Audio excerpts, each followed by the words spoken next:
तो दोस्तों आज हम फिर से आपके लिए लेकर आए हैं देश दुनिया की तमाम ताजा बड़ी खबरें। सबसे पहली बड़ी खबर में आपको बताएंगे दोस्तों कि गाजा पट्टी में जंग के बीच दक्षिण अफ्रीका के बाद ब्राजील से इजराइल को लगा झटका। ब्राजील के राष्ट्रपति ने इजरायली सेना को बताया आतंकी, हमास का समर्थन करते हुए फिलिस्तीनी देश बनाने की कर दी मांग। नेतन्याहू को ब्राजील से दूसरा झटका। केंद्र की मोदी सरकार के विरोध में उतरे मिजोरम के मुख्यमंत्री। भारत म्यांमार सीमा पर बाड़ लगाने का किया विरोध, मोदी सरकार की बड़ी चिंता। किसानों ने मोदी सरकार को दिया 2 दिन का समय, कहा 2 दिन में मोदी सरकार ने नहीं मानी मांगे तो 21 मार्च को दिल्ली कूच करेंगे किसान, नहीं मानेंगे मोदी की एक भी बात। मध्य प्रदेश में बीजेपी के अरमानों पर फिरा पानी। कमलनाथ ने बीजेपी में जाने से किया इनकार, बीजेपी के लिए बड़ा झटका। गाजा पट्टी में जंग के बीच हमास ने यरूशलेम को राजधानी घोषित करते हुए अलग फिलिस्तीनी देश बनाने का कर दिया ऐलान, नेतन्याहू की बड़ी चिंता।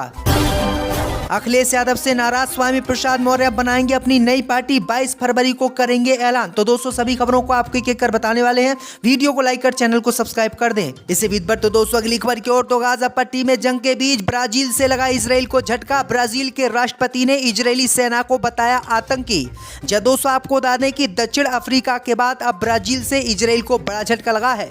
दरअसल आपको बता दें कि दक्षिण अफ्रीका के बाद अब ब्राजील ने इजराइल का विरोध करते हुए गाजा में इजरायली सैन्य अभियान की आलोचना की है। ब्राजील के राष्ट्रपति ने गाजा में इजरायली ऑपरेशन की तुलना आतंकवादियों से की है और इजराइल की सेना को आतंकी बताया है। ब्राजील के राष्ट्रपति लूला ने साफ शब्दों में कहा है कि इजराइल की सेना जो भी कार्रवाई फिलिस्तीनियों पर गाजा पट्टी में कर रही है वो नरसंहार से कम नहीं है और इजराइल की सरकार को तत्काल इस नरसंहार को रोकना चाहिए। ब्राजील के राष्ट्रपति ने इजरायली सेना को आतंकवादी बताया है और फिलिस्तीनियों का साथ देने का ऐलान कर दिया है। यानी दक्षिण अफ्रीका के बाद दूसरा ब्राजील देश बना है जिसने इजराइल का खुलकर विरोध किया है। इसी बीच पर तो दोस्तों अगली खबर की ओर। तो मोदी सरकार के विरोध में उतरे मिजोरम के मुख्यमंत्री एक बार फिर से भारत म्यांमार सीमा पर बाड़ लगाने का किया विरोध। जब दोस्तों आपको बता दें कि केंद्र की मोदी सरकार के विरोध में मिजोरम के मुख्यमंत्री उतर आए हैं। मिजोरम के मुख्यमंत्री लालदुहोमा ने बीते एक बार फिर से दोहराया है कि उनकी सरकार भारत म्यांमार सीमा पर बाड़ लगाने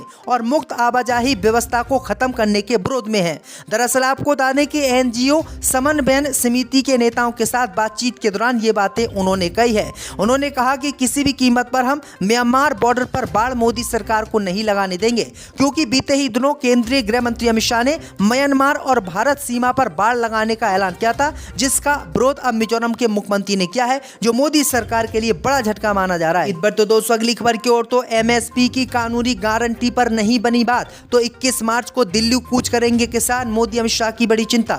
जय दोस्तों आपको बता दें कि केंद्र की मोदी सरकार के विरोध में पंजाब हरियाणा के किसान दिल्ली के बॉर्डरों पर प्रदर्शन कर रहे हैं। वो केंद्र की मोदी सरकार से एमएसपी पर कानूनी गारंटी मांग रहे हैं।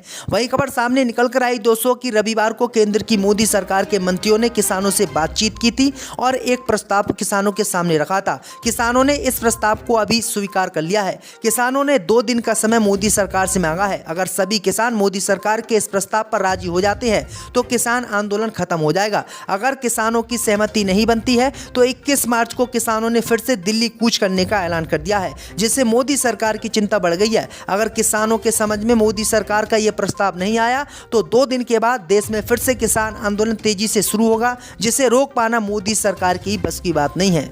इसी बीच पर तो दोस्तों अगली खबर की ओर। तो बीजेपी का सपना हुआ चकनाचूर, कमलनाथ नहीं बदलेंगे पार्टी, बीजेपी में जाने से किया इनकार। जब दोस्तों आपको बता दें कि मध्य प्रदेश में विधानसभा चुनाव हारने के बाद कांग्रेस पार्टी के बड़े नेता कमलनाथ के पार्टी बदलने की खबरें आ रही थी, लेकिन अब इस पार्टी बदलने की खबरों पर पानी फिर गया है और प्रधानमंत्री मोदी सहित बीजेपी को बड़ा झटका लगा है। खबर सामने निकल कर आई दोस्तों कि मध्य प्रदेश में कांग्रेस के दिग्गज नेता कमलनाथ ने बीजेपी में जाने से इनकार कर दिया है। उन्होंने ऐलान किया है कि जो खबरें इस समय चल रही हैं कि मैं बीजेपी में जाने वाला हूं, मैं बीजेपी में कतई भी नहीं जाऊंगा, मैं कांग्रेस पार्टी का सिपाही हूं, कांग्रेस पार्टी में ही रहूंगा, बीजेपी सिर्फ अफवाह फैला रही है। तो ये बड़ी अपडेट आई दोस्तों कि उन अंधभक्तों को ही बड़ा झटका लगा है जो काफी खुशी उनके बीजेपी में जाने पर मना रहे थे, क्योंकि नीतीश कुमार भी बीजेपी में ही शामिल हो गए थे। इसी बीच पर तो दोस्तों अगली खबर की ओर। तो गाजा पट्टी में जंग के बीच हमास ने यरूशलेम को राजधानी घोषित करते हुए अलग फिलिस्तीनी देश बनाने का किया ऐलान, इजराइल के लिए बड़ा झटका। जी दोस्तों, आपको बता दें कि गाजा पट्टी में जंग के बीच हमास ने ऐसा ऐलान कर दिया है जिससे इजराइल को बड़ा झटका लगा है। खबर सामने निकल कर आई दोस्तों कि गाजा पट्टी में जंग के बीच हमास के लड़ाकों ने यरूशलेम को राजधानी घोषित करते हुए अलग फिलिस्तीनी देश बनाने का ऐलान कर दिया है और पूरी दुनिया के देशों से फिलिस्तीनी देश को मान्यता देने की बात कही है। हमास के लड़ाकों ने कहा कि इजराइल का जो यरूशलेम है वो फिलिस्तीनियों का है, आने वाले समय में रहेगा और हम यरूशलेम को राजधानी इजराइल के खिलाफ फिलिस्तीन की घोषित करते हुए अलग देश बनाएंगे। वहीं आपको बता दें कि अमेरिका का अब तक इस पर कोई बयान नहीं आया है, क्योंकि अमेरिका भी अलग फिलिस्तीनी स्वतंत्र देश बनाना चाहता है और इजराइल के सामने उसने कई प्रस्ताव भी रखे हैं। तो ये बड़ी अपडेट आई दोस्तों कि जल्दी गाजा पट्टी में जंग खत्म होने के बाद इजराइल के 2 टुकड़े होंगे और 2 टुकड़े होकर एक फिलिस्तीनी देश अलग बनाया जाएगा। आपकी क्या राय दोस्तों कि अलग फिलिस्तीनियों के लिए फिलिस्तीनी देश बने या नहीं, हमें कॉमेंट करके जरूर बताएं। पर तो दोस्तों अगली खबर की ओर, तो लोकसभा चुनाव से पहले सपा को लगा एक और झटका। इस नेता ने राष्ट्रीय महासचिव के पद से दिया इस्तीफा, लगाया गंभीर आरोप। जी दोस्तों, आपको बता दें कि लोकसभा चुनाव से पहले समाजवादी पार्टी को आज फिर से बड़ा झटका लगा है। दरअसल आपको बता दें कि राज्यसभा चुनावों में टिकटों के वितरण से नाराज पूर्व सांसद सलीम शेरवानी ने मुस्लिमों की उपेक्षा का समाजवादी पे आरोप लगाते हुए समाजवादी पार्टी पर आरोप लगाते हुए समाजवादी पार्टी के महासचिव के पद से इस्तीफा दे दिया है। खबर यह भी सामने निकल कर आई दोस्तों कि अखिलेश यादव की पार्टी को छोड़कर वो जल्दी कांग्रेस या बीजेपी में शामिल हो सकते हैं, जो समाजवादी पार्टी के लिए बड़ा झटका माना जा रहा है। इससे पहले भी स्वामी प्रसाद मौर्य ने समाजवादी पार्टी से इस्तीफा दे दिया था। इसी बीच पर तो दोस्तों अगली खबर की ओर, तो तमिलनाडु के मुख्यमंत्री स्टालिन ने मोदी से तमिलनाडु के मछुआरों को श्रीलंका से रिहा कराने के लिए बातचीत करने का किया आग्रह।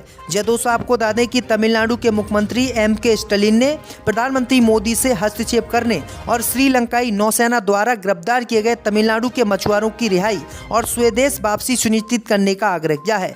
मुख्यमंत्री ने कहा कि ये मछुआरे न केवल तमिल हैं बल्कि गौरवान्वित भारतीय भी हैं। श्रीलंकाई नौसेना द्वारा तमिलनाडु के मछुआरों को लगातार हिरासत में रखना बेहद दुखद और चिंता का एक बड़ा विषय है। इसलिए प्रधानमंत्री मोदी श्रीलंका से बात करें और हमारे प्रदेश के मछुआरों को छुड़वाएं। अब देखते हैं कि प्रधानमंत्री मोदी इनकी बात मानते हैं या फिर नहीं। इसी बीच पर तो दोस्तों अगली खबर की ओर, तो अखिलेश यादव से नाराजगी के बीच स्वामी प्रसाद मौर्य बनाएंगे अपनी नई पार्टी, 22 फरवरी को कर सकते हैं ऐलान। जी दोस्तों, आपको बता दें कि समाजवादी पार्टी के राष्ट्रीय महासचिव पद से इस्तीफा देने के बाद स्वामी प्रसाद मौर्य अखिलेश यादव को एक और झटका दे सकते हैं।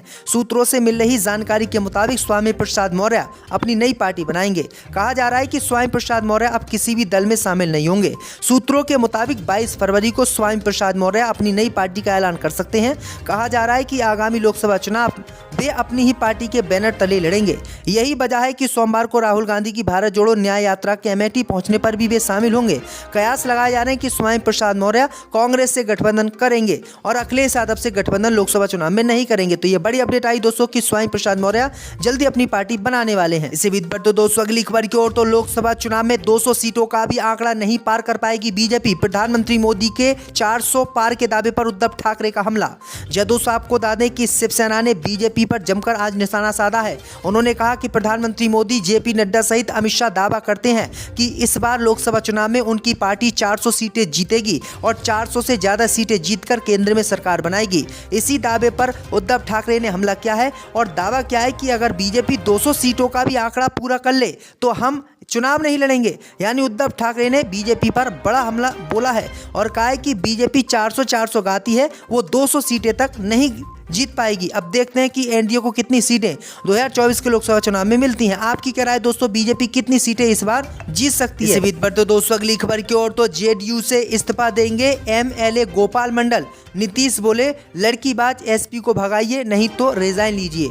जी दोस्तों, आपको बता दें कि बिहार के नवगछिया में महिला का शव मिलने के बाद बवाल और पुलिस जीप पर समेत कई गाड़ियों को जला देने के मामले में नया मोड़ आ गया है। गोपालपुर विधायक गोपाल मंडल ने नवगछिया SP पुरन झा पर गंभीर आरोप लगाते हुए विधायकी से इस्तीफा देने की चेतावनी दी है।